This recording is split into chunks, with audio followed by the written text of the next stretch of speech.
तोखे खिलण सिखारियो अके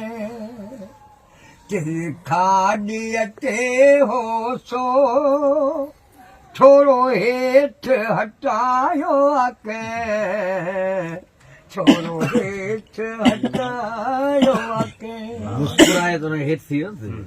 मां ख़ुदा जे ज़ात जो हसीन माण्हू हीअं निंड मां उथियल मारे जे ॿार मारे अठ ॻाढ़ी लिखी हुजे त ॿार बुखे लॻो पुछे जो आशिक़ छो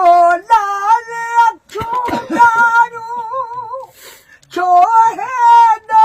आहे खुमार पीतलवा शराब कदस या कच्ची निंड मां उथारियो अके कच्ची निंड मां उथारियो अके तेरे खाड़ीअ ते हो सो थोरो हेठि हटायो अके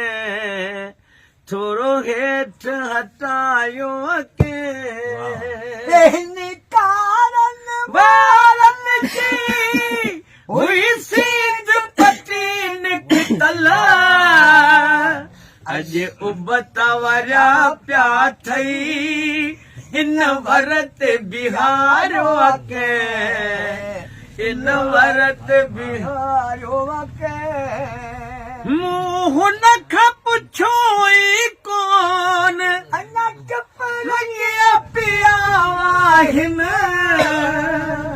भला मुंहुं खाई अॻ में तोखे खून पियारियो अके इहो खून पियारियो अके खॾो खिलंदे गलनि में थीन इहो खिलण सेखारियो अके तोखे खिलण सेखारियो अके तोखे यार मुंहिंजो नालो मूं ॾियो त ॿुधायो हो सही नालो मुंहिंजो सरवर ॿुधाए त ॿुधायो अके ॿुधाए त ॿुधायो अके अञा अख फड़े पई मुंहिंजा आंगण को अचे पियो अॾा अञा अख फड़े पई मुंहिंजे आंगण को अचे पियो टुटल तार दिलि जी टुटल तार दिलि जी कढण को अचे पियो पक मिलण को अचे पियो अञा अख फड़े पई मुंहिंजे आंगण को अचे पियो कीअं ख़बर पई तो करे काग काता यार मिठा बोल बोले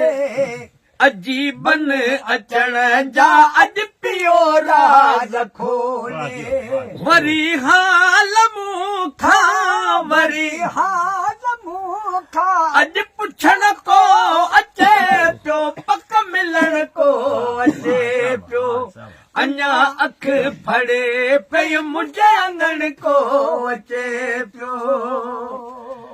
कॾहिं के बि मूं सां यार वफ़ा कोन कई मुंहिंजे दर्द जी के यार दवा कोन कई ॾुखनि में दिलासा ॾुखनि में दिलासा अॼु ॾींहं को